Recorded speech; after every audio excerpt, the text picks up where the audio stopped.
Eh bien, une réunion au niveau ministériel à Aqaba en Jordanie pour discuter de la Syrie en présence justement de responsables régionaux. C'est le ministre des Affaires étrangères Badr Abdelghati qui s'est rendu, qui représentait l'Égypte. Les États-Unis étaient présents, l'Union européenne ou les Européens ainsi que les Turcs.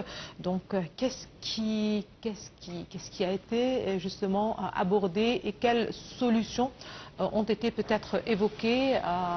Nous allons essayer de parler de ceci avec notre invité, Dr Ali Kamel. Bonsoir, Dr Ali Kamel, vous êtes analyste politique.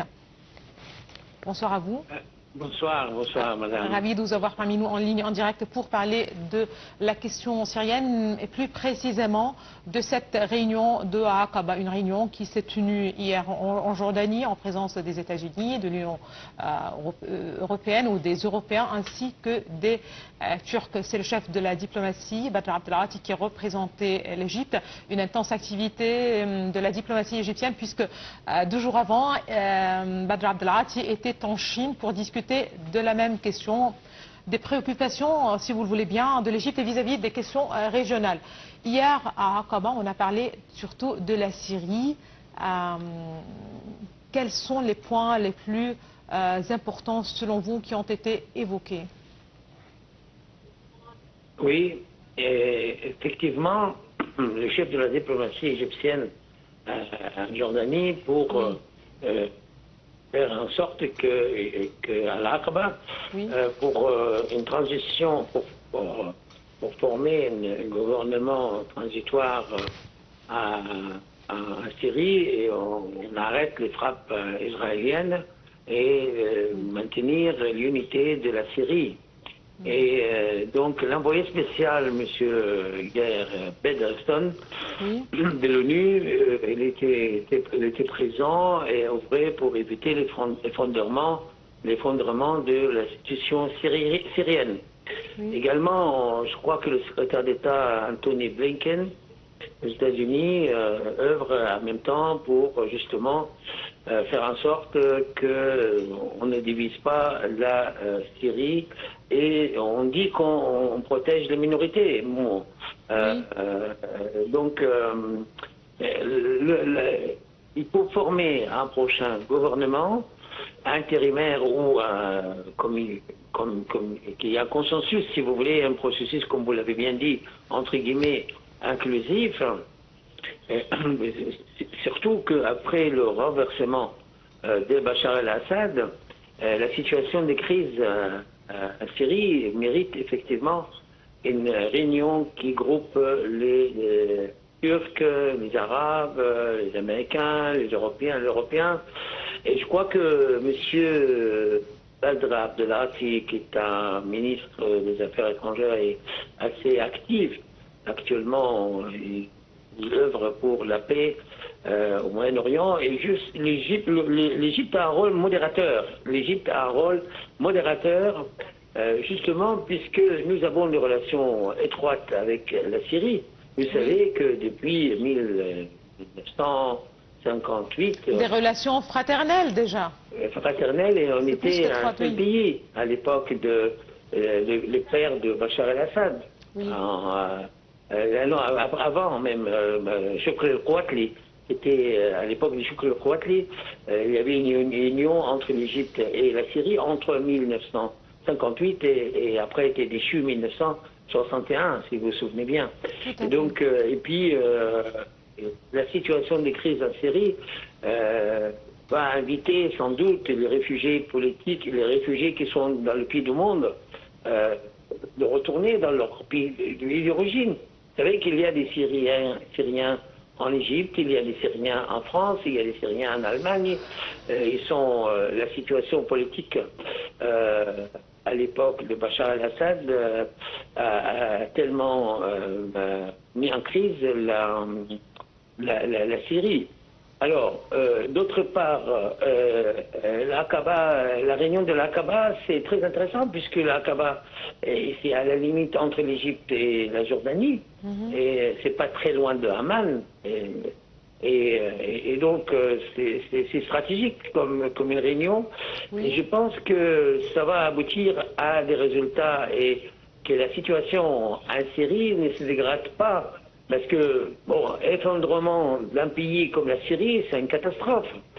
Et l'invasion d'Israël et détruire les structures, l'infrastructure militaire en Syrie doit s'arrêter. Et justement, il faut qu'il y ait une transition pacifique.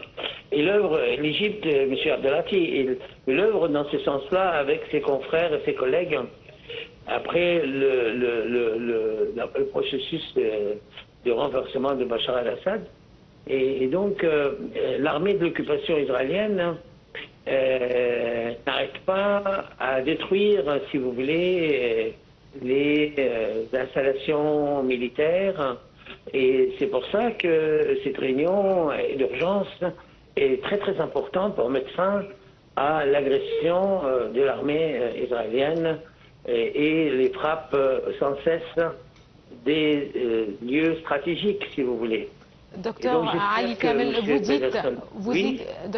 vous dites que cette réunion devait justement mettre fin ou examiner comment mettre fin à l'agression israélienne. C'est ce que vous dites, c'est-à-dire un pays fragilisé par une décennie d'instabilité. Aujourd'hui, au premier jour après le départ de Bachar el-Assad, c'est l'armée israélienne, c'est Israël, l'armée d'occupation israélienne, qui a justement gagné de larges, occupé clairement de larges bandes de terre aux côtés, voilà, qui s'ajoutent au Golan. Aujourd'hui, s'il y avait la réunion d'hier, avec certainement une préoccupation de la part des pays de la région, quels sont les scénarios selon vous devant la Syrie? L'Égypte insiste certainement sur la nécessité de préserver l'unité et l'intégrité territoriale de la Syrie, qui est l'Égypte et qui refuse toute ingérence étrangère. Ça, c'est la position très claire, constante de l'Égypte vis-à-vis de la question syrienne. Aujourd'hui, avec une réunion qui regroupe voilà, les différents acteurs mondiaux, est-ce qu'on peut justement... Pensez-vous qu'il pourrait y avoir un changement sur le terrain? Sans doute. Je pense que, par exemple, quand on voit que la Turquie, Erdogan, dit qu'il propose d'aider la Syrie, c'est quand même aider à... C'est dans le bon sens. Si les Turcs participent, si vous voulez, pour calmer la crise en Syrie, c'est déjà un appel à la paix. Et je pense aussi la Jordanie, avec l'Égypte, avec les communautés européennes, avec les États-Unis, ils doivent arriver à calmer la crise syrienne. Parce qu'en fait, cette affaire-là, c'était trop rapide. La chute de Bachar el-Assad a été très rapide. Donc ils n'ont pas le temps de réfléchir. Donc il a fallu réunir, faire un débriefing, si on peut dire, pour mettre pour chaque pays prendre une position par rapport à la crise syrienne. Parce que chaque pays a ses intérêts dans la Syrie, si vous voulez. Oui. Et donc, on n'oublie pas que la Syrie est entourée par la Jordanie, par la Turquie, par l'Irak. Et donc, c'est pas bien du tout qu'on laisse Israël envahir la Syrie. Et le temps qui passe, c'est quand même important. D'où l'importance de l'urgence et de la situation, puisque tout le monde est surpris de la vitesse à laquelle la chute d'un président amène un pays à l'effondrement. Et je crois que l'Égypte, avec son ministre des Affaires étrangères, va confirmer la position de l'Égypte. L'Égypte refuse que la Syrie soit divisée et que, vous voyez ce qui se passe, Israël a attaqué Gaza, puis le Liban, et puis après la Syrie, et puis après... et donc, le processus de paix qui était signé à Oslo, elle est mise en cause par l'agression israélienne. Donc, on se souvient très bien du voyage de M. Sadat pour faire la paix, et depuis 1973 et 1977, les choses n'avancent pas beaucoup pour la Syrie, puisque le Golan est toujours occupé, alors que le Sinaï a été libéré par l'armée égyptienne.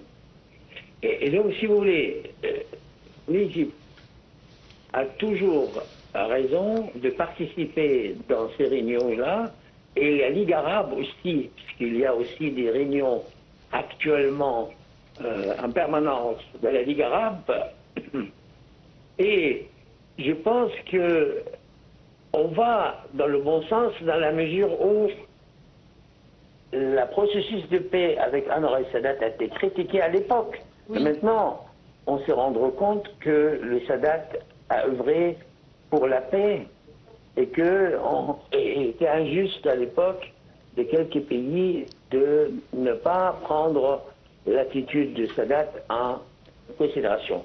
N'oublions pas que Sadat est allé au Knesset.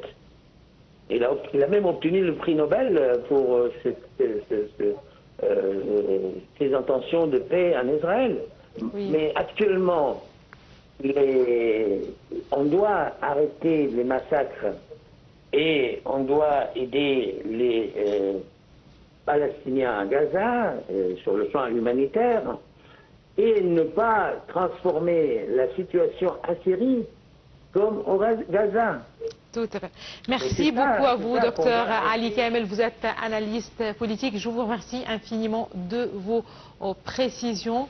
Là, on reste justement avec ce même dossier, comme docteur Ali Kamel il vient de le préciser. Justement, c'est l'Égypte qui était toujours soucieuse des questions des confrères arabes, des questions arabes et certainement des préoccupations des autres pays arabes. Dans ce même contexte, c'est vrai que le chef de la diplomatie Badr Abdelghati était hier à Aqaba pour justement parler de la Syrie et de voilà, la question régionale en général. Il s'est rendu aussi en Chine les 12 et 13 décembre courant, donc voilà, c'était peut-être le jeudi et le vendredi dernier. Il a justement parlé avec ses interlocuteurs en Chine, les responsables chinois, toujours de la situation régionale assez délicate, de préoccupations de l'Égypte, et c'était certainement aussi l'occasion d'insister sur une certaine concertation entre les positions égyptiennes et chinoises vis-à-vis des questions du Moyen-Orient.